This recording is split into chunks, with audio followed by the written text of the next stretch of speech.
이번 영상은 가장 위험한 상어 중의 하나인 뱀상어에 대해 알아보도록 하겠습니다. 뱀상어의 형태와 생태, 그리고 어디를 가면 직접 뱀상어를 볼 수 있는지 소개하도록 하겠습니다. 뱀상어에 대해 알고 싶은 분들은 영상을 끝까지 시청해 주시기 바랍니다. 스쿠버넷 채널. 뱀상어는 사람들을 공격한 사례가 많은 3대 상어 중의 하나로 유명합니다. 나머지는 아시다시피 맥상아리와 황소상어죠. 위험하지만 다이버들이 수중에서 보고 싶어하는 상어 중에 하나가 또 뱀상어입니다. 이름의 유래. 뱀상어는 영어로는 타이거 샥이라고 합니다. 몸통에 나타나는 검은 줄무늬가 우리나라에서는 뱀을 닮았다고 해서 뱀상어라고 하고, 영어권에서는 호랑이를 닮았다고 해서 타이거 샥이라고 합니다. 뱀상어는 몸에 나타나는 검은 줄무늬와 함께 머리가 몸통에 비해 약간 커서 위에서 보면 꼭 뱀의 머리 같아 보이기에 뱀상어라는 이름이 붙었다는 이야기도 있습니다. 우리나라에서는 뱀상어 외에도 곰상어, 호랑이상어 등으로 부르기도 합니다. 뱀상어의 형태. 뱀상어는 덩치가 크고 호랑이를 연상시키는 검은 줄무늬로 인해서 쉽게 구분이 됩니다. 하지만 어릴 때는 뚜렷했던 줄무늬는 자라면서 점차 희미해집니다. 그 외 머리는 크고 가슴 지느러미 뒤쪽의 몸은 날씬합니다. 주둥이는 넓고 뭉툭하며 이로 인해 콧수염도 매우 넓게 벌어져 있는데 거의 눈과 같은 선상에 있습니다. 입술 주름이 발달해 있어 그 끝이 눈 아래까지 도달합니다. 뱀상어 이빨은 한쪽으로 휘어져 있고 가장자리는 톱니 모양입니다. 따라서 턱과 함께 강력한 톱이 되어 먹이를 쓸어낼 수 있습니다. 옆에서 보면 뱀상어는 머리가 크고 쐐기처럼 앞으로 뾰족합니다. 꼬리 지느러미는 긴 편인데 위쪽이 가늘고 더 깁니다. 뱀상어의 생태. 뱀상어는 태생으로 한 번에 10마리에서 80마리의 새끼를 낳습니다. 태어날 때는 보통 길이가 60cm 내외이며 성체가 되는 수컷은 평균 2.5m, 암컷은 평균 3m입니다. 가장 큰 것은 7.5m, 보통은 5m까지 자랍니다. 뱀상어의 식성은 잡식성으로 물고기는 물론 다른 상어나 가오리, 오징어, 바다거북, 포유류, 조류 등 다양한 먹이를 포식합니다. 사냥에 뛰어난 실력이 있는 것이 아니라서 쉽게 잡을 수 있는 먹이들이나 사체를 주로 먹습니다.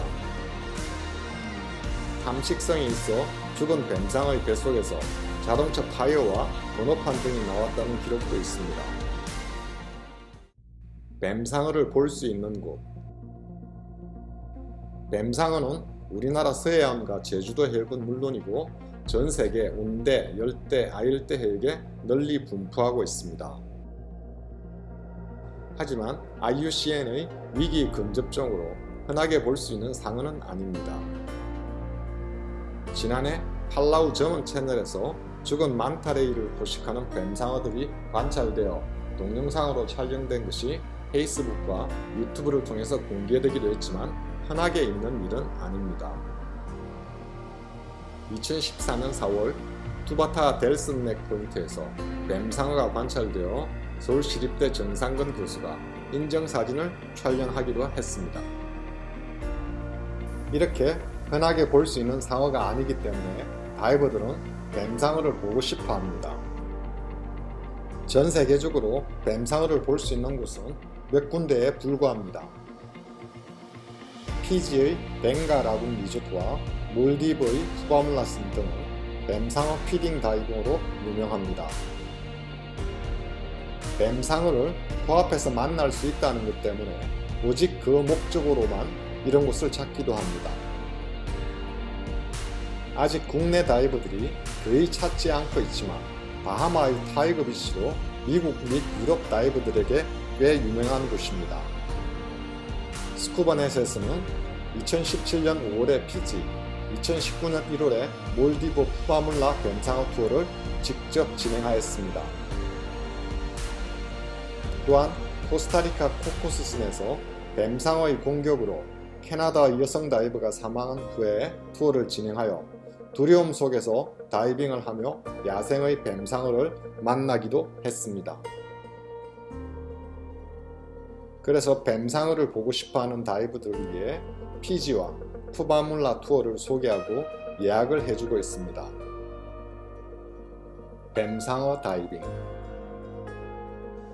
야생에서 뱀상어를 만날 수 있는 코코스는 물론이고 뱀상어 피딩을 하는 피지와 몰디브에서도 다이버들의 안전을 최우선으로 고려하여 다이빙을 진행합니다.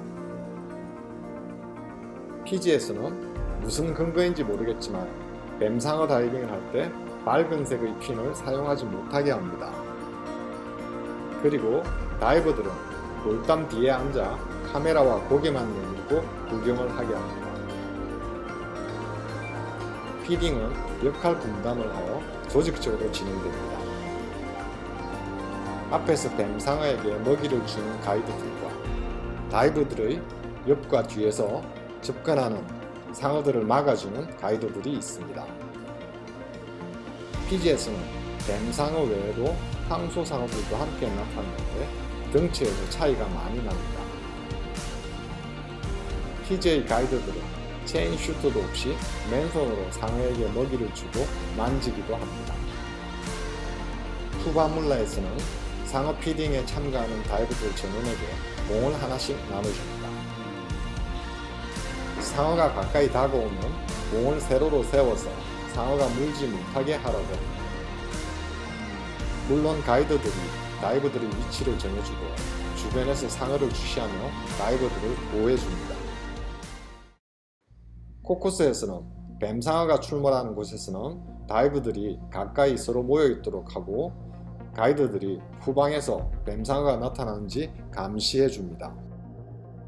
2018년 말에 코코스에서 캐나다 여성 다이버가 다이빙을 마칠 때 가이드와 함께 고립되면서 뱀상어의 공격을 받았는데 과다 출혈로 사망하게 됩니다. 이때 가이드도 상어의 공격을 맞다가 물려 부상을 당했습니다.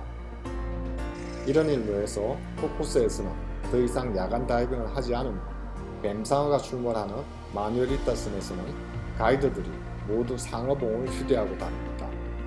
아무튼 상어의 공격은 예상치 못한 상황에서 일어날 수 있기 때문에 항상 주의해야 합니다. 그럼에도 불구하고 다이버들은 상어를 보고 싶어 합니다.